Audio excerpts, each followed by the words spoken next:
Chapter 2 Principles of Management.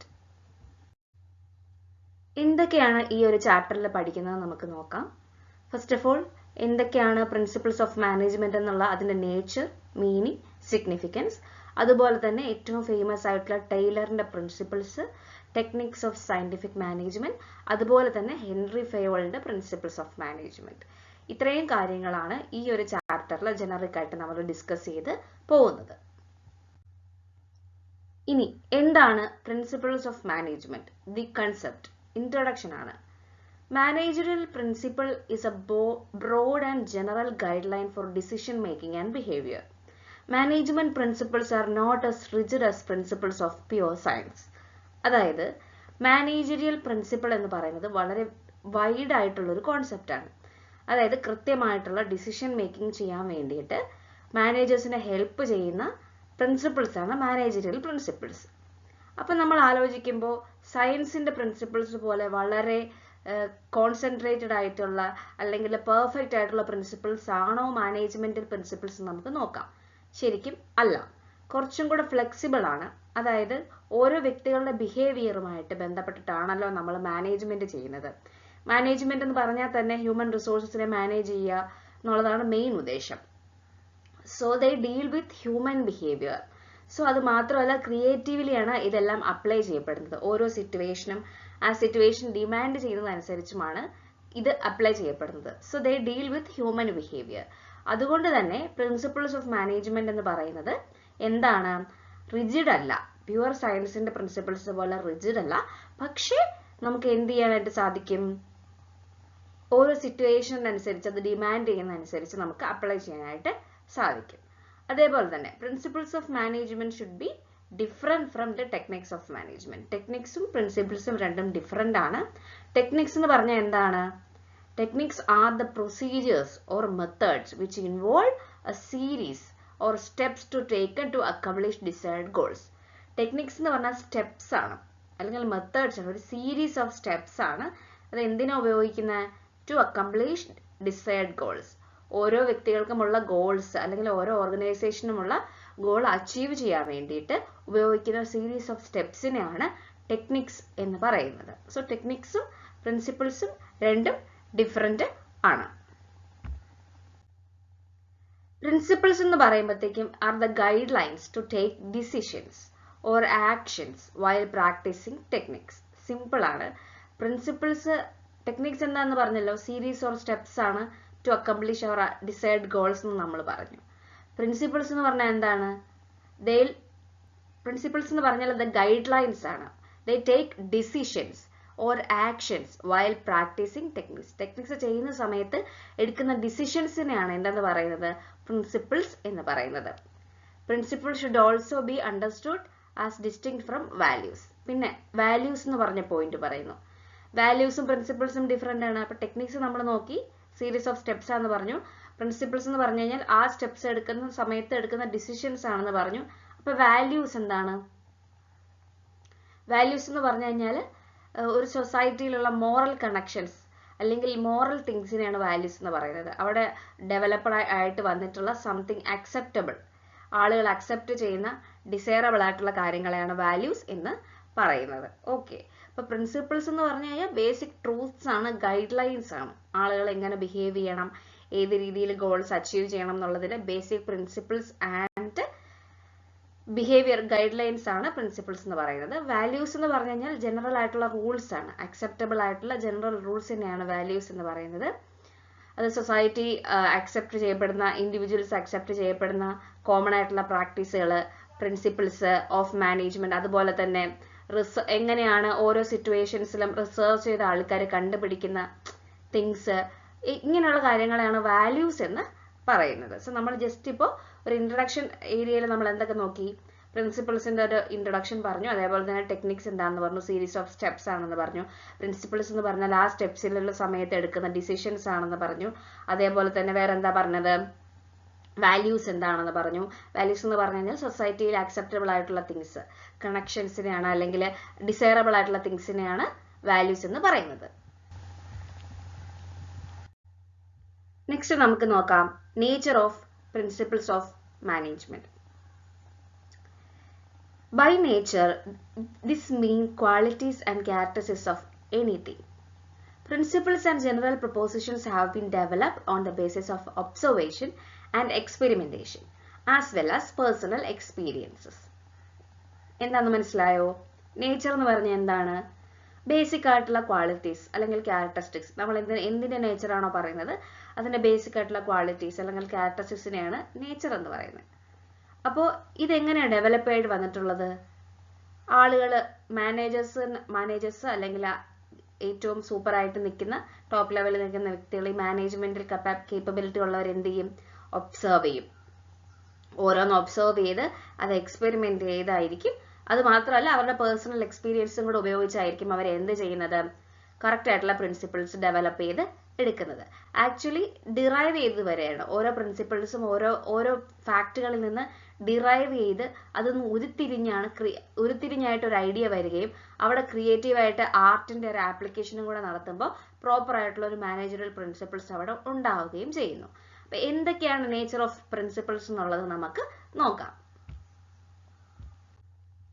ഒന്ന് universal applicability ആണ്. നമ്മൾ ജനറലിക്കായിട്ട് ആദ്യം മുതലേ പറയുന്ന പോയിന്റ് ആണ്. എല്ലാ ടൈപ്പ് ഓഫ് ഓർഗനൈസേഷൻസിലും ഇത് അപ്ലൈ ചെയ്യാനായിട്ട് പറ്റും. ബിസിനസ് ആയിക്കോട്ടെ, നോൺ ബിസിനസ് ആയിക്കോട്ടെ, അത് സ്മോൾ ആയിക്കോട്ടെ, ലാർജ് ആയിക്കോട്ടെ, ജർമ്മനിയിലുള്ളതായിക്കോട്ടെ, US-ലുള്ളതായിക്കോട്ടെ, ഇന്ത്യയിലുള്ളതായിക്കോട്ടെ, എവിടെയാണെങ്കിലും ഇതിനൊരു യൂണിവേഴ്സൽ ആപ്ലിക്കബിലിറ്റി ആണ്. അതാണ് first nature. Second nature general ആയിട്ടുള്ള ഗൈഡ് ലൈൻസ് ആണ്. അതായത് ഇമ്പോർട്ടൻറ്റ് പ്രിൻസിപ്പിൾസ് ഒക്കെ ജനറിക് ആയിരിക്കും. അതായത് ഓരോ സ്റ്റെപ്സും സോൾവ് ചെയ്യാനുള്ള പ്രോബ്ലംസ് ആയിക്കോട്ടെ. ഫോർ എക്സാമ്പിൾ ഇവിടെ കൊടുത്തിരിക്കുന്നത് dealing with a situation of conflict between 2 departments, a manager may emphasise the primacy of overall goals of organisation. Basic കാര്യമാണ് പറഞ്ഞേക്കുന്നത്. 2 ഡിപ്പാർട്ട്മെന്റ്സ് തമ്മിൽ അടി നടക്കുകയാണ്. അപ്പൊ മാനേജർ അവിടെ എന്തായിരിക്കും അവരെ പറഞ്ഞ് മനസ്സിലാക്കാൻ ശ്രമിക്കുക? നമ്മുടെ ഓവറോൾ ഓർഗനൈസേഷന്റെ ഗോൾ ഇതാണ്, അപ്പൊ നിങ്ങൾ ഇങ്ങനെയാണ് വർക്ക് ചെയ്യേണ്ടത്, അല്ലാതെ ഇതിന്റെ പേരിൽ അടി ഉണ്ടാക്കുകയല്ല വേണ്ടത്. അങ്ങനെ ഒരു ബേസിക് ലെവലിൽ ബേസിക് ട്രൂത്ത് പറഞ്ഞതുകൊണ്ട് ആ രീതിയിലുള്ള ആപ്ലിക്കേഷൻസ് ആണ് അവിടെ നടക്കുന്നത്. അതാണ് ജനറൽ ആയിട്ടുള്ള ഗൈഡ് ലൈൻസ് എന്ന് പറയുന്നത്. പിന്നെ തേർഡ് നേച്ചർ ആയിട്ട് വരുന്നത് formed by practice and experimentation. നമ്മൾ ഓൾറെഡി പറഞ്ഞിട്ടുണ്ട്. അതായത് ഓരോ collective wisdom of managers experimentation നമുക്ക് പേഴ്സണൽ ആയിട്ടുള്ള തിങ്സ് അഡാപ്റ്റ് ചെയ്തുകൊണ്ടാണ് എന്ത് വരുന്നത്? ഓരോ പ്രാക്ടീസുകളും അതൊരു പ്രിൻസിപ്പിൾസ് ആയിട്ട് മാറുന്നത്. സോ യൂണിവേഴ്സൽ ആപ്ലിക്കബിലിറ്റി നമ്മൾ പറഞ്ഞു. ജനറൽ ആയിട്ടുള്ള ഗൈഡ് ലൈൻസ് ഇതിന്റെ നേച്ചർ ആണ്. അതേപോലെ തന്നെ formed by practice and experimentation. പിന്നെ നമുക്ക് നോക്കാം, ഫ്ലെക്സിബിൾ ആണ്, കൂടുതൽ ഫ്ലെക്സിബിൾ ആണ്. അതായത് പ്രിൻസിപ്പിൾസ് ഓഫ് മാനേജ്മെന്റ് എന്ന് പറയുന്നത് റിജിഡ് അല്ല. ഓൾറെഡി ആദ്യമേ നമ്മൾ പറഞ്ഞു കഴിഞ്ഞു. സയൻസിന്റെ പ്രിൻസിപ്പിൾസ് പോലെ റിജിഡ് അല്ല എന്നാ പറയുന്നത്. കുറച്ചും കൂടെ ഫ്ലെക്സിബിൾ ആയിരിക്കും. ഓരോ മാനേജേഴ്സിനും അത് മോഡിഫൈ ചെയ്യാനുള്ള ഒരു ഓപ്ഷൻസ് ഉണ്ട്. ഓരോ ഏരിയയിൽ കൊടുക്കുന്ന കോൺസെൻട്രേഷൻ ആയിരിക്കത്തില്ല വേറൊരു ഏരിയയിൽ കൊടുക്കുന്നത്. ഓരോ സിറ്റുവേഷൻ അനുസരിച്ച് ഈ പോയിന്റ് ഇവിടെ കോൺസെൻട്രേറ്റ് ചെയ്യാം, അല്ലെങ്കിൽ സാഹചര്യം അനുസരിച്ച് ഇത് ഇവിടെ ഒന്ന് ഡീസെൻട്രലൈസ് ചെയ്യൂ, ഇവിടെ ഇത് ചെയ്യണ്ട. അപ്പൊ ആ രീതിയിൽ ഫ്ലെക്സിബിൾ ആയിട്ട് നമുക്ക് ചെയ്യാൻ പറ്റും. According to the demand, according to the situation, ആ രീതിയിൽ. അതേപോലെ തന്നെ ബിഹേവിയറലാണ്. അതായത് മനുഷ്യന്മാരുമായിട്ട് ഡീൽ ചെയ്യുന്നതല്ലേ, it influencing the behaviour of human beings. അപ്പൊ principles of management mainly behavioural നേച്ചറാണ്. പെരുമാറ്റപരമായിട്ടായിരിക്കും വർക്ക് ചെയ്യപ്പെടുന്നത്. ഓരോ വ്യക്തികൾ അല്ലെങ്കിൽ ഓരോ ഗ്രൂപ്പ് എങ്ങനെയാണ് ആക്ട് ചെയ്യുന്നത്, what is there common nature, what is there common behavioural pattern, അതനുസരിച്ചായിരിക്കും വർക്ക് ചെയ്യുന്നത്. Then cause and effect relationship. എന്താണ് cause and effect relationship? Principles of management ശരിക്കും കോസ് ആൻഡ് എഫക്ട് റിലേഷൻഷിപ്പ് നോക്കിയാണ് വർക്ക് ആവുന്നത്. For example, company എയിൽ ഒരു incident നടന്നു. ആ ഇൻസിഡന്റ് നടന്നപ്പോൾ അവിടെ ഒരു ഔട്ട്പുട്ട് ഉണ്ടായിട്ടുണ്ട്. ഒരു രീതിയിൽ അവിടെ ആൾക്കാർ അത് വർക്ക് ചെയ്ത് അതിനൊരു സോൾവ് ചെയ്തിട്ടുണ്ട്.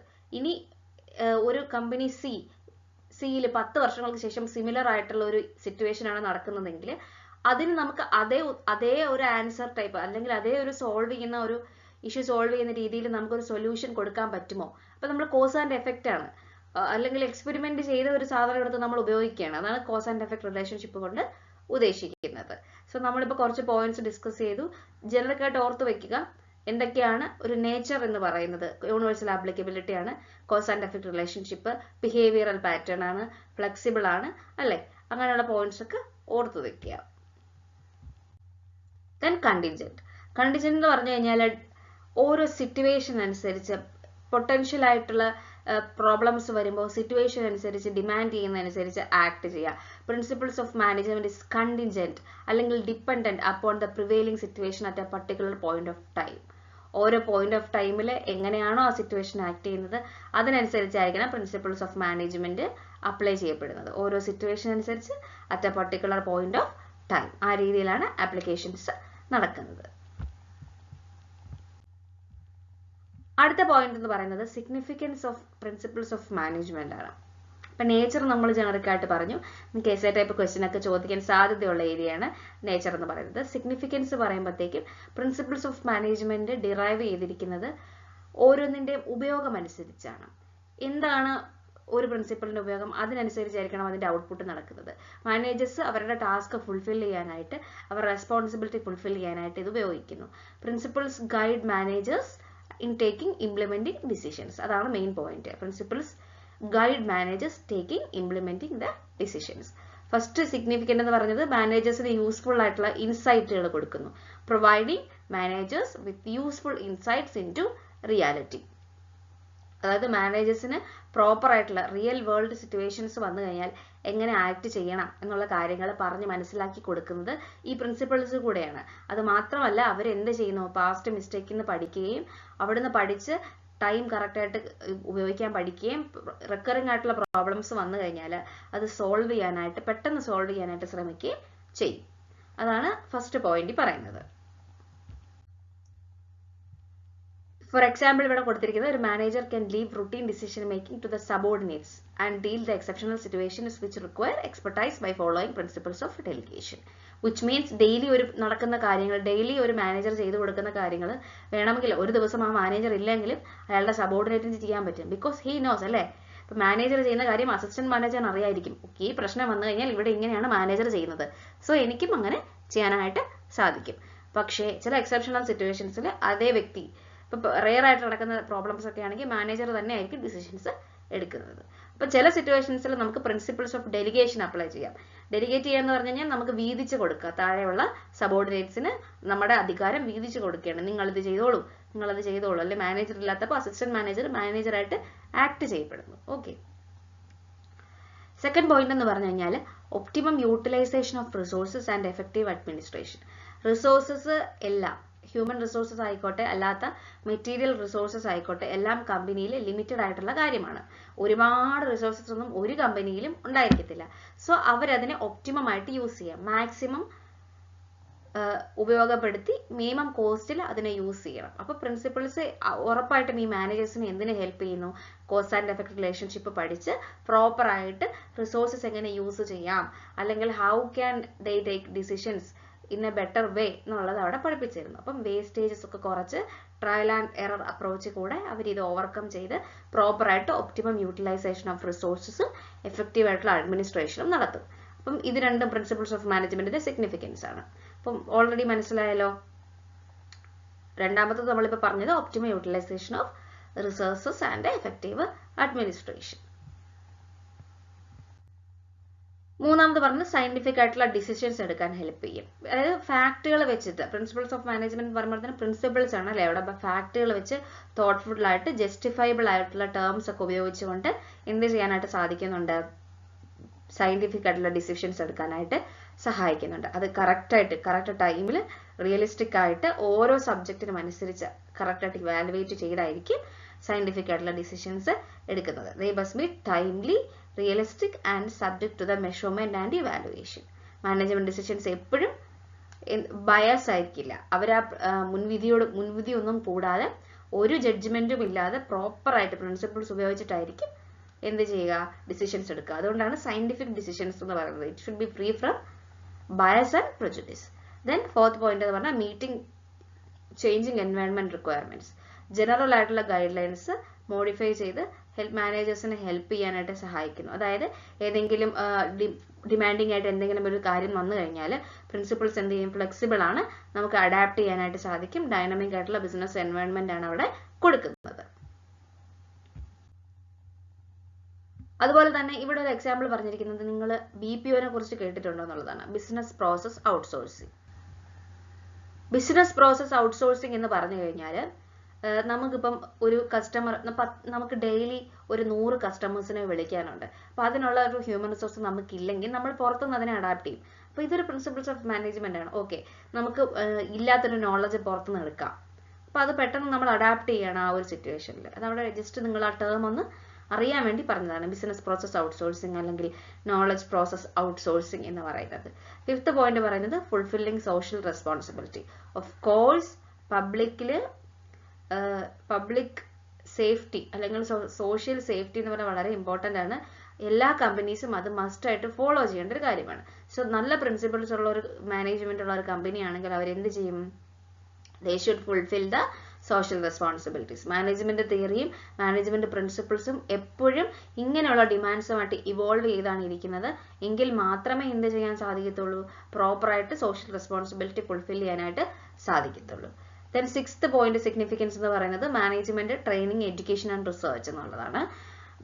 ഇത് മൂന്നും വളരെ ബേസിക് ആയിട്ടുള്ള കാര്യമാണ്. ഇത് മൂന്നും കൊടുത്താൽ മാത്രമേ പ്രോപ്പറായിട്ടുള്ള പ്രിൻസിപ്പിൾസ് ഓഫ് മാനേജ്മെന്റിന്റെ അഡാപ്റ്റ് ചെയ്യുന്നതിന്റെ ഗുണം നമുക്ക് കിട്ടത്തുള്ളൂ. പ്രോപ്പറായിട്ടുള്ള മാനേജ്മെന്റ് ട്രെയിനിങ് കൊടുക്കുന്നുണ്ട്, എഡ്യൂക്കേഷൻ കൊടുക്കുന്നുണ്ട് ആൻഡ് റിസർച്ച് കൊടുക്കുന്നുണ്ട്. So that is very very important.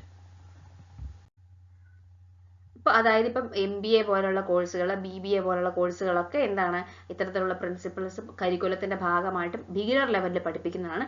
പിന്നെ അതിനനുസരിച്ച് നമുക്ക് അതിൽ റിസർച്ച് ചെയ്തൊക്കെ പോകുമ്പോഴത്തേക്കും അതിന് കുറച്ചും കൂടെ ഒരു ഡോക്ടറേറ്റ് ലെവലിലോട്ടൊക്കെ കാര്യങ്ങൾ പോകാറുണ്ട്. അപ്പം നമുക്ക് ആ രീതിയിൽ റിയൽ ലൈഫിൽ ഇങ്ങനെയുള്ള സിറ്റുവേഷൻസിൽ ഇതിന് നമുക്ക് അപ്ലൈ ചെയ്യാനായിട്ട് സാധിക്കും. സോ അതാണ് സിഗ്നിഫിക്കൻസിന്റെ കാര്യം പറയുന്നത്. പിന്നെ അടുത്തത് ഏറ്റവും ഇമ്പോർട്ടൻ്റ് ആയിട്ടുള്ള ടൈലറിന്റെ സയന്റിഫിക് മാനേജ്മെന്റിലോട്ടാണ് നമ്മൾ പോകുന്നത്. Very very very important question. Complete ആയിട്ടും പഠിക്കേണ്ട ഒരു ഏരിയയാണ്. ഇവിടുന്ന് ചോദ്യം വരാനുള്ള സാധ്യത 100% ഉറപ്പാണ്. എവിടെയെങ്കിലും ഇവിടുന്ന് ഒരു ചോദ്യം ചോദിക്കാം. Who is Taylor? ടൈലർ എന്ന് പറയുന്നത് ഫെഡറിക് വിൻസ്ലോ ടൈലർ. ഇയാള് ഒരു വളരെ ഫേമസ് ആയിട്ടുള്ള ഒരു മാനേജ്മെന്റൽ ഏരിയയിൽ വർക്ക് ചെയ്തിരുന്ന ഒരു മനുഷ്യനാണ്. സയന്റിഫിക് മാനേജ്മെന്റ് എന്ന് പറഞ്ഞു കഴിഞ്ഞാൽ important stream schools of thought of management refer to as classical school. Classical school എന്നറിയപ്പെടുന്ന ഒരു തോട്ട് ഓഫ് സ്ട്രീം ഉണ്ട് മാനേജ്മെന്റിന്റെ. ആ ഏരിയയിൽ വരുന്ന ഒരു സ്റ്റഡിയാണ് സയന്റിഫിക് മാനേജ്മെന്റ് എന്ന് പറയുന്നത്. ബാക്കിയുള്ള 2 സ്ട്രീംസിലാണ് ഫയോളിന്റെയും മാക്സ് വെബേഴ്സിന്റെ ബ്യൂറോക്രസി എന്ന് പറഞ്ഞിട്ടുള്ള ഒരു ഏരിയയും വരുന്നത്. നിങ്ങൾക്ക് അത് ഇപ്പോൾ പഠിക്കാനില്ല. ഇപ്പൊ നമുക്ക് ഫയോളിന്റെ കാര്യം മാത്രം, അതേപോലെ തന്നെ ടൈലറിന്റെ കാര്യം, ഈ 2 കാര്യങ്ങളാണ് നമുക്ക് പഠിക്കാനുള്ളത്. ബാക്കി ബ്യൂറോക്രസി നമ്മളിപ്പോൾ ഡിസ്ക്രൈബ് ചെയ്യുന്നില്ല. അപ്പൊ ഫയോളിന്റെ പ്രിൻസിപ്പിൾസ് വരുന്ന സമയത്ത് ഡിസ്ക്രൈബ് ചെയ്യുകയും ചെയ്യും. ഫസ്റ്റ് നമ്മൾ ടൈലറിന്റെ കാര്യമാണ് പറയുന്നത്. ജസ്റ്റ് അയാളുടെ ബേസിക് കാര്യങ്ങൾ അറിഞ്ഞിരിക്കുക.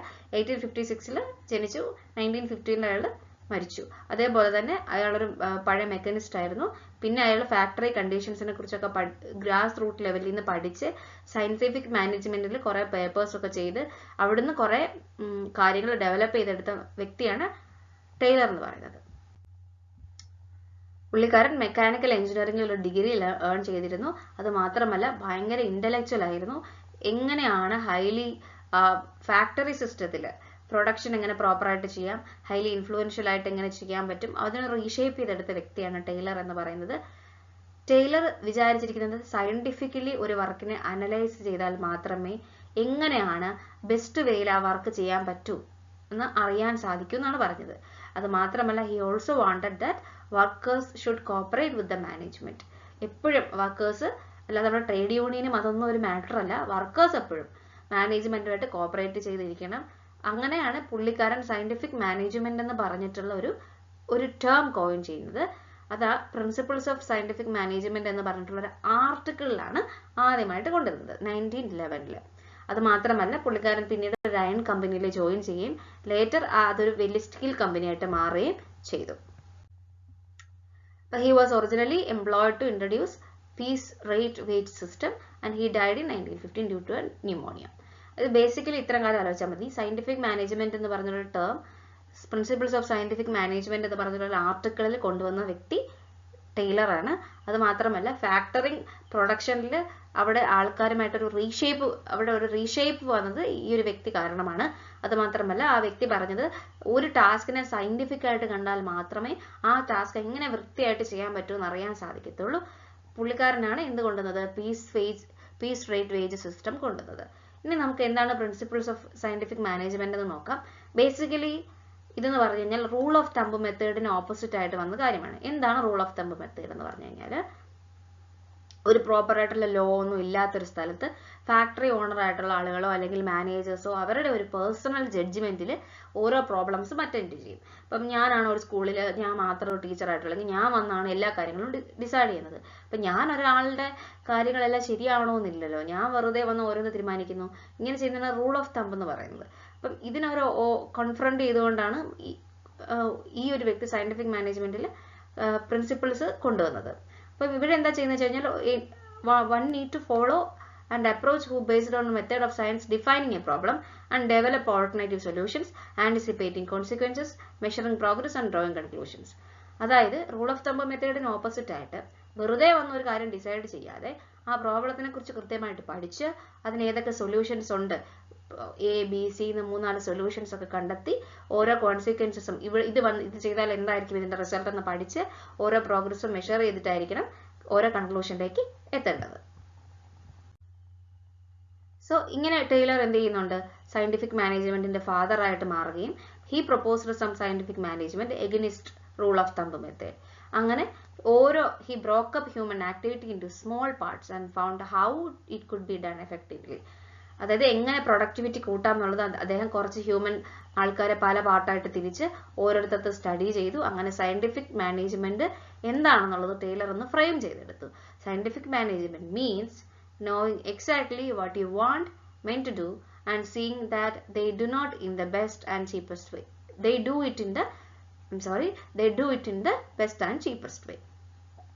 എന്താണ് ടൈലർ പറഞ്ഞത്? സയന്റിഫിക് മാനേജ്മെന്റ് എന്ന് പറഞ്ഞു കഴിഞ്ഞാൽ എക്സാക്ട്ലി മനസ്സിലാക്കിയെടുക്കുക, ഒരു വ്യക്തി ഏറ്റവും ബെസ്റ്റും ചീപ്പസ്റ്റ് വേയിലും ഒരു ടാസ്ക് ചെയ്ത് തീർക്കുന്നതിനാണ് സയന്റിഫിക് മാനേജ്മെന്റ് എന്ന് അദ്ദേഹം ഡെവലപ്പ് ചെയ്തെടുത്ത് ടേം പറയുന്നത്. ഇനി നമുക്ക് എന്തൊക്കെയാണ് പ്രിൻസിപ്പിൾസ് എന്ന് നോക്കാം. ഒന്നാമത്തെ പ്രിൻസിപ്പിൾസ് എന്ന് പറയുന്നത് scientific is not a rule of thumb. Rule of thumb എന്താണെന്ന് നമുക്കറിയാലോ. ഓരോ ഡിഫറെന്റ് മാനേജേഴ്സ് ഫോളോ ചെയ്യുന്നത് ഡയറക്റ്റ് ആയിട്ട് വന്ന് അവരുടെ ഇൻട്രസ്റ്റ് അനുസരിച്ച് ചെയ്യാതെ ടൈലർ പറഞ്ഞതനുസരിച്ച് ഏറ്റവും best method to maximise efficiency കണ്ടെത്തുക. അതേപോലെ തന്നെ അതിനു വേണ്ടി ഓരോ സ്റ്റഡി നടത്തി അതിന് ആൾട്ടർനേറ്റീവ് ആയിട്ടുള്ള സൊല്യൂഷൻസ് കണ്ടെത്തി അനാലിസിസ് ചെയ്യുക എന്നുള്ളതാണ്. അത് മാത്രമല്ല റൂൾ ഓഫ് തമ്പിന് സബ്സ്റ്റിറ്റ്യൂട്ട് ആയിട്ട് സ്മോൾ പ്രൊഡക്ഷൻ ആക്ടിവിറ്റി ആണെങ്കിൽ പോലും, അതായത് ഇപ്പോൾ ഇവിടെ ഫോർ എക്സാമ്പിൾ പറഞ്ഞാൽ ഒരു ജസ്റ്റ് കുറച്ച് ഒരു ലോഡ് ചെയ്യുന്ന ഒരു ചെറിയ ആക്ടിവിറ്റി ആണെങ്കിൽ പോലും അവിടെ പോലും കൃത്യമായിട്ട് സയന്റിഫിക്കലി പ്ലാൻ ചെയ്താൽ മാത്രമേ കാര്യങ്ങൾ വ്യക്തമായിട്ട് ഇത് ബെസ്റ്റ് ആൻഡ് ചീപ്പസ്റ്റ് വേയിൽ ചെയ്യാൻ പറ്റൂ. So first principle very important ആണ്. ഫസ്റ്റ് പ്രിൻസിപ്പിൾ എന്ന് പറയുന്നത് science is not a rule of thumb. Okay, അപ്പൊ അങ്ങനെ രണ്ടാമത്തെ പോയിന്റ് പറഞ്ഞാൽ ഹാർമണി ആയിരിക്കണം. അതായത് അവിടെ അടി ആയിരിക്കരുത്, അവിടെ തമ്മിൽ ഒരു യൂണിറ്റി ഉണ്ടായിരിക്കണം. മാനേജേഴ്സ് എപ്പോഴും ഓണേഴ്സും വർക്കേഴ്സും തമ്മിലുള്ള ഒരു ലിങ്ക് ആയിട്ട് ആക്ട് ചെയ്യണം. അവിടെ complete harmony between managers and workers ആയിരിക്കണം. രണ്ടുപേരും ഒരുപോലെ ഇമ്പോർട്ടന്റ് ആണെന്നാണ് ടൈലർ പറയുന്നത്. ടൈലർ കംപ്ലീറ്റ്ലി ഇങ്ങനെ ഒരു ഐഡിയ കൊണ്ടുവന്ന് ഒരു മെന്റൽ റെവല്യൂഷൻ ആണ് രണ്ട് പാർട്ടിലും, മാനേജേഴ്സിന്റെ പാർട്ടിലും വർക്കേഴ്സിന്റെ പാർട്ടിലും വരുത്തിയത്. അങ്ങനെ വർക്കേഴ്സിനെ കുറിച്ചും കൂടെ തിങ്ക് ചെയ്യാനുള്ളൊരു കേപ്പബിലിറ്റി അവിടെ കൊടുക്കണം.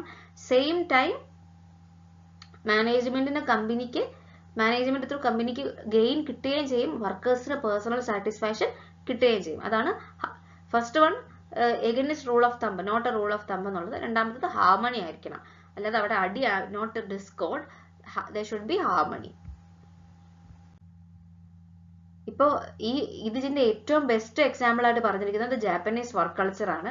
അവിടെ ജാപ്പനീസ് കമ്പനീസ് എക്സെപ്ഷണലി അവർ ഈ ഒരു സിറ്റുവേഷൻ ഫോളോ ചെയ്യുന്നുണ്ട്. പിന്നെ മൂന്നാമത്തെ പോയിന്റ് കോപ്പറേഷൻ ആയിരിക്കണം, അല്ലാതെ ഇൻഡിവിജ്വലിസം ആയിരിക്കരുത്.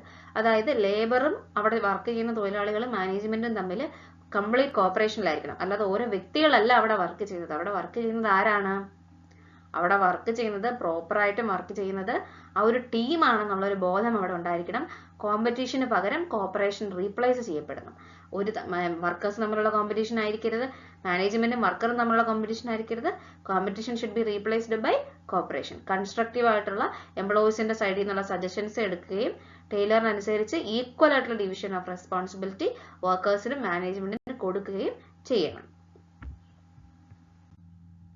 അതേപോലെ തന്നെ fourth point, development of each and every person to his or her greatest efficiency and prosperity.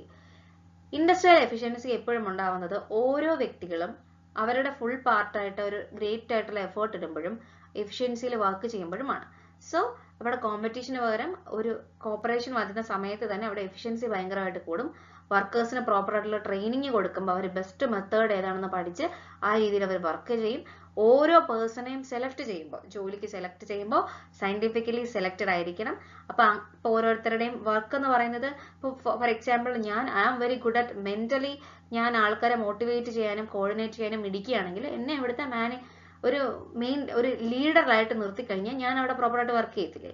അതുപോലെ ഓരോ വർക്കും ഓരോ വ്യക്തികൾക്കും ഫിസിക്കലി, മെന്റലി, ഇന്റലക്ച്വലി അവരുടെ കേപ്പബിലിറ്റി അനുസരിച്ച് കൊടുക്കണം. അതുവഴി എന്ത് ചെയ്യാൻ പറ്റും?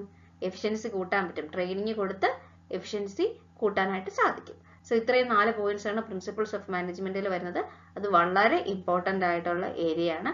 ഈ ഏരിയയിൽ നിന്ന് ക്വസ്റ്റ്യൻസ് ചോദിക്കും.